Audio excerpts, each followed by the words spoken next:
ये मूवी एक true story पे बेस करती है, जिसमें हमें ये दिखाया जाता है एक लड़का जिसे हाइकिंग करने का बहुत ज़्यादा शौक होता है। जब वो हाइकिंग करके अपने घर की तरफ वापस लौट रहा होता है, तब हमें दिखाया जाता है कि वो एक पहाड़ में फंस चुका होता है और यहाँ उसे बचाने के लिए दूर दूर तक कोई भी नहीं होता। अब ये लड़का खुद को किस तरह से सेव करता है और खुद को किस तरह से बचाता है, आइए स्टोरी में आगे देखते हैं। इस मूवी की कहानी बहुत ही ज्यादा कमाल की और दर्द भरी स्टोरी है। तो मूवी की स्टार्टिंग होती है, हमें एक एरन नाम के कैरेक्टर को दिखाया जाता है जो अपनी साइकिल के साथ थे। एक दिन एरन हाइकिंग के लिए निकलता है और ऐसी जगह जाता है जहाँ बहुत कम लोग आते हैं, क्योंकि ये जगह बहुत ही ज्यादा वीरान होती है और यहाँ कोई भी आना पसंद नहीं करता। अब हाइकिंग करते वक्त यहाँ पे एरन को दो लड़कियां मिलती हैं जो अपना रास्ता भूल चुकी थी। अब एरन इन लड़कियों को बाहर जाने का कुछ रास्ता बताता है जिससे वो इस जगह से बाहर जा सके। अब एरन और दो लड़कियां डिसाइड करती हैं कि वो अब यहाँ से बाहर जाएंगे। अब एरन और ये दो लड़कियां आगे मूव ऑन कर रहे थे। आगे जाके पता चलता है कि एरन ने एक जगह ढूंढी है। वो इन लड़कियों को बताता है ये रास्ता उन्हें घर तक ले जाएगा। आगे दिखाया जाता है ये तीनों इस पहाड़ी के रास्ते से आगे मूव ऑन कर रहे थे।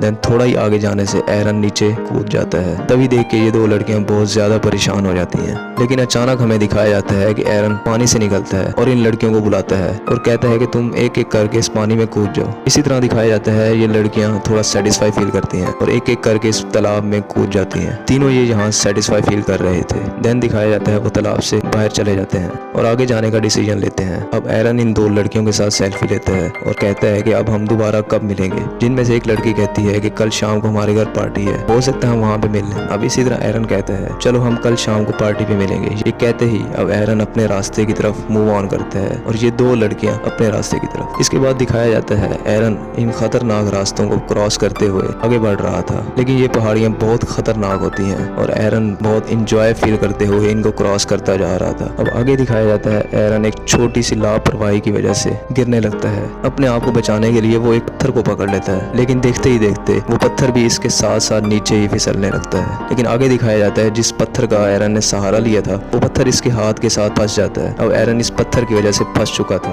अब एरन अपने आप को बचाने के लिए बहुत ज्यादा कोशिश करता है। एरन का हाथ इस पत्थर के नीचे दब चुका था और वो अपने आप को बचाने की बहुत ज्यादा कोशिश करता है। एरन बहुत ज्यादा कोशिश करने के बाद इस पत्थर से अपना हाथ नहीं निकाल पाता। अब यहाँ एरन ये रियलाइज करता है कि उसे किसी और की हेल्प की जरूरत है। देन दिखाया जाता है वो उन दो लड़कियों को चिल्ला चिल्ला के बुलाता है, लेकिन इसे ये आइडिया नहीं था कि वो जिस जगह फंसा था वो एक पहाड़ की दरार होती है। उसे ये बिल्कुल आइडिया नहीं था कि उसकी आवाज बाहर तक नहीं जा रही। अब आगे दिखाया जाता है एरन अपने बैग से जरूरी सामान सब कुछ बाहर निकाल देता है। उसे अब रियलाइज होता है कि यहाँ उसकी मदद के लिए कोई भी नहीं आएगा। उसे बिल्कुल नहीं आइडिया कि वो अब कितने दिनों तक यहाँ पे अकेला सरवाइव करेगा। अब यहाँ हमें पता चलता है एरन के बैग में बहुत ज्यादा सामान था, जिसमें कुछ बैटरीज और कैमरास वगैरह थे। अब दिखाया जाता है एक चाकू को जो कि इसके बैग में ही था। अब वो सोच रहा था कि इस चाकू की हेल्प से वो थोड़ा थोड़ा करके इस पत्थर को काटेगा। देन दिखाया जाता है वो एक चाकू की हेल्प से एक पत्थर को काटता है, लेकिन पत्थर इतना मजबूत और बड़ा होता है कि एक छोटी सी छुरी की हेल्प से ये करना नामुमकिन होता है। इसी तरह करते करते रात हो जाती है। अब वो बहुत ज्यादा थक चुका था और सोच रहा था कि उसे अब यहाँ से कोई नहीं बचा सकता। अब अगले दिन दिखाया जाता है एरन कैमरे में एक वीडियो रिकॉर्ड करता है। एरन इस रिकॉर्डिंग में बोलता है वो पिछले 25 घंटों में इस जगह पे फंसा है और वो बोलता है वो यहाँ किसी को भी बता के नहीं आया। और इस रिकॉर्डिंग में वो अपनी एक बोतल दिखाता है और कहता है कि उसका पानी, उसका खाना सब खत्म हो चुका है। अब इसी तरह वो रियलाइज कर रहा था कि आज रात उसे एक पार्टी में जाना था और वो इस पार्टी को इमेजिन करने लगता है। यहाँ वो ये भी इमेजिन करता है जब वो फर्स्ट टाइम घर से हाइकिंग के लिए निकल रहा था, तभी उसकी मॉम की कॉल आई थी जिसे वो रिसीव नहीं कर सका। इस बात के इसे बहुत ज्यादा दुख होता है और वो सब ख्यालात इस टाइम इमेजिन कर रहा था।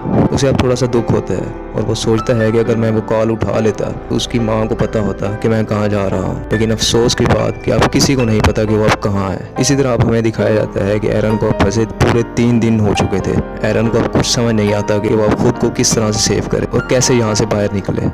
इसके बाद दिखाया जाता है कि एरन के बैग में एक रस्सी होती है और उस रस्सी को देख के उसके दिमाग में एक प्लान आता है। वो उस रस्सी से इस पत्थर को चारों तरफ से बांध लेता है और दूसरी तरफ रस्सी को पकड़ के इस पत्थर को खींचने की कोशिश करता है। लेकिन उसका ये प्लान पूरी तरह से फ्लॉप हो चुका था क्योंकि ये पत्थर बहुत ही बड़ा और वजनी था। अब इतनी मेहनत करने के बाद उसे प्यास लगती है। वो अपनी बोतल खोलता है और देखता है कि बोतल में पानी बिल्कुल नहीं है। अब एरन को यहाँ सरवाइव करने के लिए पानी की बहुत ज़्यादा ज़रूरत थी, पानी के साथ साथ उसकी फूड भी। अब आगे दिखाया जाता है कि एरन इसी पानी की बोतल में वॉशरूम करता है। और वॉशरूम करने के बाद वो यही पानी यूज़ करता है। अब एरन कैमरे में वीडियो रिकॉर्ड करता है कि जो हाथ उसका पत्थर में फंसा हुआ है वो उस हाथ को काट देगा। अब एरन उस छोटे से चाकू से अपना हाथ काटना शुरू करता है, लेकिन इस चाकू से वो अपना हाथ काट नहीं सकता, क्योंकि इस चाकू से उसने पत्थर को काटने की कोशिश की थी, जिससे उसकी धार बिल्कुल खत्म हो चुकी थी, जिस वजह से ये चाकू इसके हाथ को नहीं काट पाता। अब दिखाया जाता है कि वो अगेन कैमरा ऑन करता है और एक मैसेज देता है कि चाइना के सस्ते प्रोडक्ट ना खरीदें। देन दिखाया जाता है अचानक से बारिश होना स्टार्ट हो जाती है। एरन अपनी बोतल में पानी भरने लगता है, लेकिन बारिश इतनी तेज होती है कि ये सारा पानी अब इस दरार में भरना शुरू हो चुका था। अब यहाँ दिखाया जाता है पानी इतना जमा हो चुका था कि एरन अब इस पानी में डूब रहा था। अब दिखाया जाता है कि पानी के भरने के साथ साथ वो इस पानी में डूब चुका था, लेकिन अचानक से उसका ये फंसा हुआ हाथ इस पत्थर से निकल चुका होता है और एक लड़की से हेल्प के लिए बोलता है, लेकिन ये लड़की इसकी हेल्प किए बगैर यहाँ से चली जाती है। लेकिन यहाँ ट्विस्ट की बात ये है कि वो एक ख्वाब देख रहा था, लेकिन वो अभी भी इसी जगह फंसा हुआ है और वो पूरी तरह से डिप्रेस्ड हो चुका था। उसके अब बचने के चांसेस बिल्कुल ज़ीरो थे। देन इसी तरह एक सुबह होती है, वो अपना कैमरा ऑन करता है और रिकॉर्डिंग करता है। वो अपने मॉम डैड और अपने दोस्तों को हेलो हाय बोलता है। वो कैमरे के सामने खुद को ऐसे दिखा रहा था जैसे वो एक टीवी के सामने बैठा है और अपने आप से बातें कर रहा है। देन इसी तरह वो बहुत ही ज़्यादा फ्रस्ट्रेट हो चुका है और अपना चाकू अपने हाथ में घुसा देता है। अब वो बहुत ज़्यादा पेन फील कर रहा था। उसका चाकू उस हड्डी तक पहुंच चुका था। हड्डी पे चाकू लगने की वजह से वो उस दर्द को फील कर रहा था। अब वो यहाँ पे डिफरेंट चीज़ें अज्यूम कर रहा था। वो देखता है पुलिस वाले और रेस्क्यू वाले उसे बचाना चाह रहे हैं, लेकिन असल में वो सब ये चीज़ें अज्यूम कर रहा है। देन इसी तरह वो देखता है कि उसकी बहन की शादी है। ये सारी चीज़ें अज्यूम करके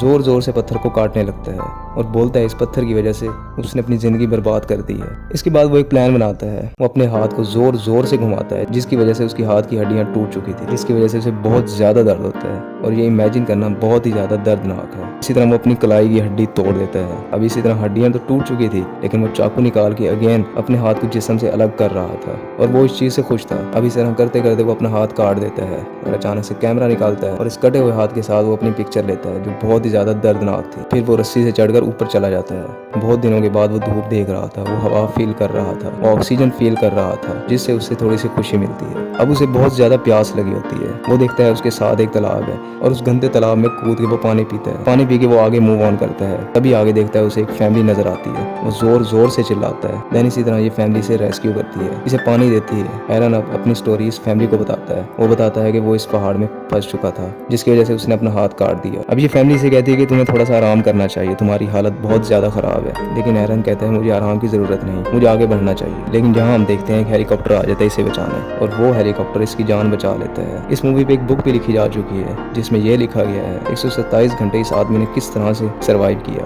और खुद को किस तरह से सेफ रखा।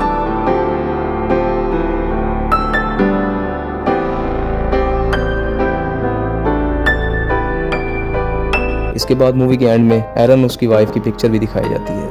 ये मूवी देख के हमें रियलाइज होता है कि हालात जैसे भी हों, इंसान को हार नहीं माननी चाहिए, इंसान को सिचुएशन से निपटना चाहिए।